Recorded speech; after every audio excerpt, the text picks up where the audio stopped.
Corte Suprema de Israel, Tribunal de Israel, el Sanedrín, del cual proviene la palabra senador de aquellas épocas, y en Roma, senator, eran corrompidos esa Corte Suprema y violaron todas las leyes y las cuestiones de Dios que ellos representaban. Eso era el famoso Caifás, y había un corrompimiento tal que en Israel también habían hasta alemanes dentro en la época en que Jesús encontró aquello, y por eso también atacaba.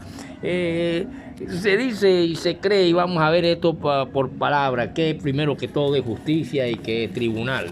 Podemos decir que tribunal y se dio antes de que Moisés hiciera la ley, ya a través de la tribu de Leví, se estipulaba y se impartía cierta forma de justicia y de ley.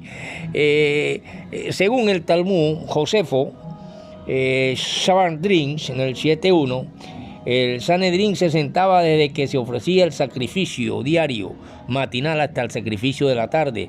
No juzgaba en sábado ni en los días festivos.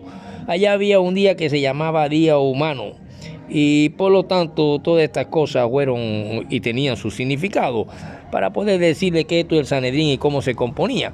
Hay un momento en que no juzgaban ellos ni en sábado ni en los días festivos en casos capitales, porque el tribunal juzgaba durante el día y el veredicto se emitía durante las horas del día, y si era de condena se anunciaba al día siguiente. Por lo tanto, no podía celebrarse juicio en la víspera de un sábado o de una fiesta. No obstante, este procedimiento se pasó por alto en el juicio de Jesús, violándose los derechos que en ese día, en los días humanos y en los días santos, se violaba. Y también en la Mishnah, según en el capítulo 4.3 de Sanedrín, dice: el Sanedrín estaba dispuesto como si fuera la mitad de una semicircular, de modo que uno y otro de los escribas y los jueces se encontraban uno enfrente del otro en una forma circular. Habían dos escribas que estaban colocados delante de los jueces, uno a la derecha y otro a la izquierda, y pasaban los escritos tanto a las alegaciones en favor de las absoluciones como en favor de la condenación. Había un manipuleo, había un que vamos a dejar este man aquí para que se vaya diluyendo el caso, pero esta sí vamos a aplicarle la ley. Eso lo hacían esas cuestiones, lo que se conoció como tribunal. El tribunal no era más que el conjunto de jueces reunidos para administrar justicia. Hoy en día la Corte Suprema corrupta de Colombia, sus fiscalías y sus cosas, o lugar donde se reúnen.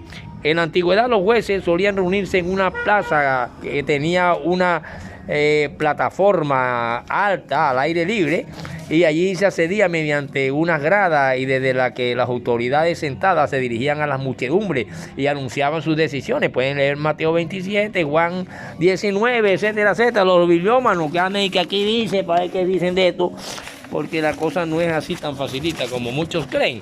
Por lo tanto, yo sí les puedo hablar de estas cuestiones porque me toca como profesor.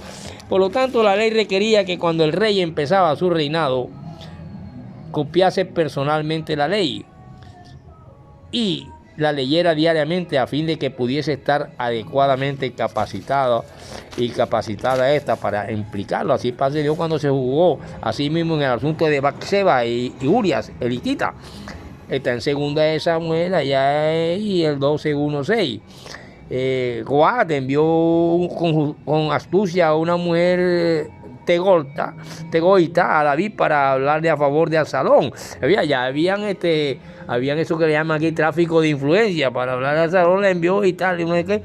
Todas esas cosas no han cambiado. En cambio, la Mishnah dice que el Sanedrín estaba dispuesto como si fuera la mitad de una semicircular, y se veían, y aquí pasaban los escribas, los escritos de aquí para allá, un juez y al otro, y de derecha a izquierda, etcétera, etcétera. Pero la tradición judía cuando Moisés, que realmente es el que funda el Sanedrín, Moisés lo fundó, y pueden leer Números 11, 16 en el Antiguo Testamento y 25, pero ya la tribu de Leví, con anterioridad, antes de salir de Egipto y de eso, ya la tribu de Leví en Génesis tenían cierta forma de aplicar cuestiones a través de tribunales, y por eso el tribunal conocido como Sanedrín, que hoy en día es Senado, el Corte Suprema de Justicia, cuando el Tribunal de Justicia era el Tribunal Supremo judío y estaba ubicado en Jerusalén y se componía de 71 miembros durante el ministerio terrestre de Jesús.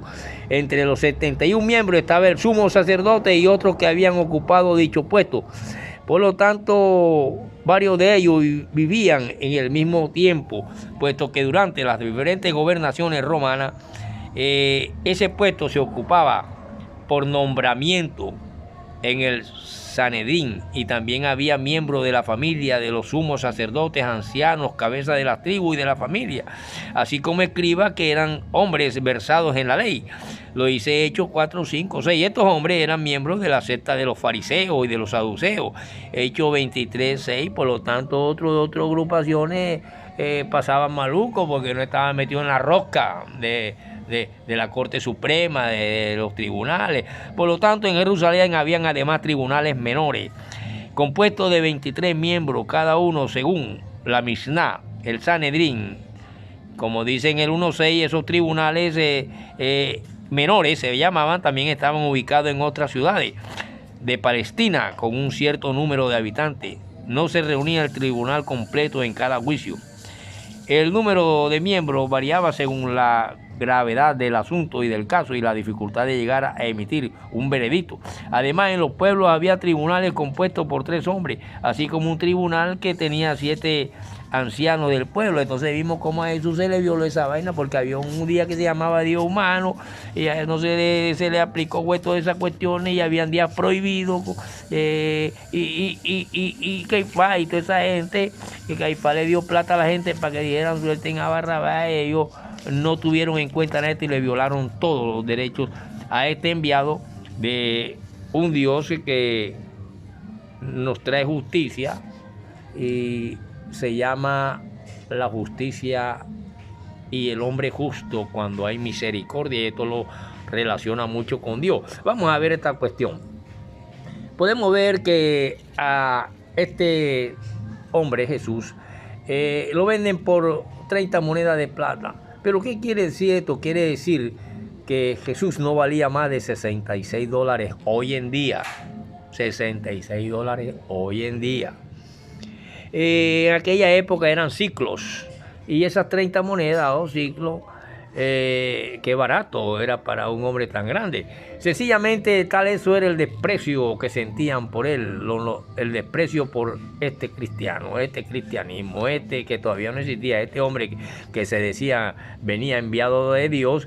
Al no aceptársele, también los judíos estaban violando, destruyendo y no aceptando la ley de Dios que primeramente le había dado al mismo Moisés, que este hombre la cumpliría, pero que ellos no la cumplían y precisamente lo denigraron, y así también denigraban al Dios que decían que era justo y perfecta su ley, y que este hombre justo y perfecto de la ley era un hombre santo, pero fue poco lo que se dio para él. Pero entonces los judíos demostraron poco aprecio y mucho desprecio por el Dios que decían les guiaba al tratar a su enviado así. Se puede decir que los judíos y líderes religiosos del Sanedrín, Caifás y otros, trataron al enviado de Dios y a la misma ley de Dios como si valiera poco o tuviera poco valor. Por eso es que cuando nosotros vamos al libro de Génesis para poder analizar la cuestión del éxodo y el aparecimiento de la ley, vemos que un fundador de esto fue un juez llamado Moisés, y que esta forma de jueces impartían justicia con la tribu antes de Moisés en el Génesis, con la tribu de Leví o levitas. Por eso es que es muy común el respeto a la ley, y también el irrespeto por los corruptos, porque la palabra justicia significa misericordia, y muchos hombres y gobernantes y presidentes no han sido misericordiosos con el pueblo. Al contrario, le asesinan, lo maltratan, le niegan la salud, el alimento, se lo acaparan en una forma de lo que se conoce como monopolio, y por eso se ven claramente las diferentes dificultades. Y entonces hay una injusticia a través de unas cortes supremas y unos fiscales totalmente corruptos como Caifás, y que no saben ni conocen la justicia porque no conocen la misericordia. Entonces, si hay justicia es porque el hombre es misericordioso, porque esto va de la mano junto con aquel todopoderoso creador que envía a un ser para que también a través de él se cumpla una justicia. Y por eso todo hombre de justicia es misericordioso, porque esto va junto. Todo hombre justo es misericordioso. Según la creación bíblica, Dios es dador de estatutos y leyes. Al Hijo de Dios le fue encargado el juicio. El Hijo de Dios fue en misericordia grande y por tanto juez justo. De ahí que el tribunal de Dios sabe ser justo porque debe ser misericordioso. Abraham lo reconoció como juez de toda la tierra. Se dice que encargó juicio a su hijo. Pueden leer Juan 5, 22 y 27. Con todo parecer ante tribunales, todos comparecerán ante los tribunales de Cristo. Lo dice 2 Corintios 5:10, que es el mismo tribunal de Dios. Ojo, por lo tanto, Caifás dio plata al estadio o muchedumbres democráticas para que dijeran Barrabás, Barrabás, Barrabás. Les compró la conciencia, le dio ciclos en bolsas a la mayoría que estaban ahí, que la democracia significa mayoría, y por eso vimos cómo gritaban Barrabás, Barrabás, y no el enviado de Dios. Así lo rechazaron por 30 monedas de oro. Por lo tanto, Caifás, sumo sacerdote del Sanedrín, que esa palabra Sanedrín significa senater en Roma y senado en Israel, y donde nace toda la cuestión de la Corte de Justicia y Tribunal de Justicia y Corte Suprema, hoy en día en estos países occidentales, dio plata, moneda para que eligieran a Barrabás, violando el derecho de no ejecución, siendo un día humano. El padre de familia es un juez en las diferentes sociedades patriarcales. Ejemplo, Noé fue un juez de su familia. Usted, padre de familia, es un juez en su familia, que se debe poner de ruana y dejar que eso influya en otra cosa, y que no dé comportamiento de corrección y de justicia y de padre verdaderamente misericordioso. Y bueno, son cuestiones propias de cómo en aquellas partes. Por lo tanto, Abraham también fue un juez de su familia.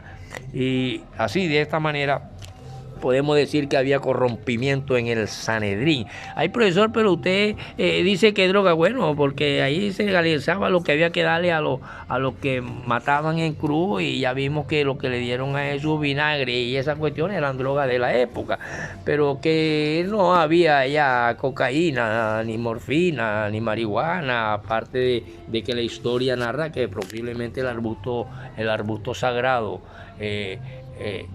era que encontró Moisés, la zarza ardiente, no era más que un arbusto de marihuana.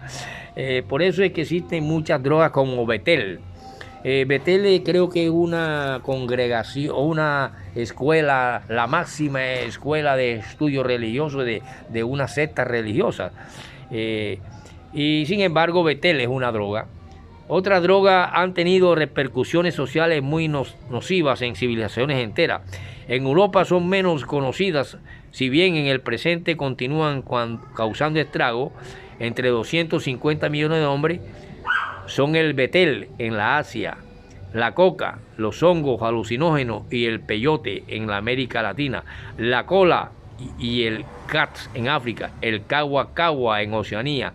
Esta droga y estos productos, el betel es el que provoca la intoxicación más difundida. 200 millones de seres en la India, Birmania y en la isla de Reunión mascan esta especie de tabaco, y está constituida por una mezcla de nueces areca, fruto de una palmera, pimienta, hojas de tabaco y cal viva que ayuda a liberar el alcaloide embriagador del betel, conjunto que se tritura y dispone encima de una hoja fresca de betel, planta parecida a la vid o a las uvas. Este tipo de tabaco de mascar lo consumieron los persas y los árabes, y en la India se usa desde hace más de 2000 años.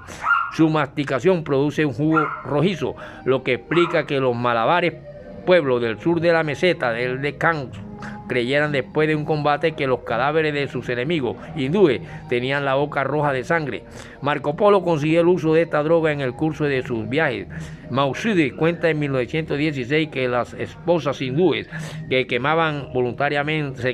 se quemaban voluntariamente ellas en la hoguera encontraban en el betel un cierto alivio a sus dolores. Como la ve, y es el nombre de unas escuelas sagradas de religión y de algunas cuestiones religiosas, sectas religiosas, aquí en Colombia, el betel. No te van a mandar a estudiar a Betel, por ejemplo, dice. Por lo tanto, mucho cuidado cuando se estudia la Sagrada Escritura, porque eso no es nada más que aquí dice. Y por lo tanto, nos vemos en la próxima clase con otro tema de Robinson Ferreira. Solo quería demostrarles que el Sanedrín judío tenía hasta alemanes, españoles y una cantidad de cosas que encontró Jesús, y todas esas cuestiones fueron efervescencia para crear conflictos entre ese hombre que predicaba y la situación social, económica, política, cultural y religiosa de esa época, porque la religión siempre ha ido de la mano con la guerra y la política. Nos vemos en la próxima, y no me vaya a mandar a fusilar.